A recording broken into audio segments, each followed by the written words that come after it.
Free fire গেমটা এমন একটা গেম যেটা যে একবার খেলছে সে বারবার খেলতে মনে চায়। প্রথম পারবে না, চেষ্টা করতে করতে যখন পেরে যায় তখন আর ছাড়ে না।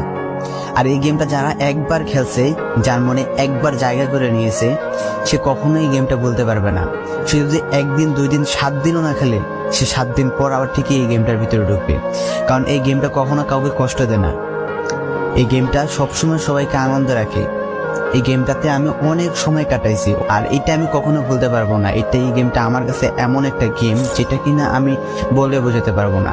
অ্যান্ড এই গেমটা শুধু আমার কাছে না, আমি মনে করি যে প্রত্যেকটা ফ্রি ফায়ার প্লেয়ারের কাছে অনেকটা ইমোশনাল টাইপের একটা গেম হয়ে গেছে। কারণ এই গেমটাতে বর্তমানে যে অবস্থা হচ্ছে, যে গেমে এমন আপডেট দিতেছে, আপডেট দেওয়ার কারণে পুরো গেমটাই চেঞ্জ হয়ে যাচ্ছে। আগের ফ্রি ফায়ার আর আগের মতো নেই।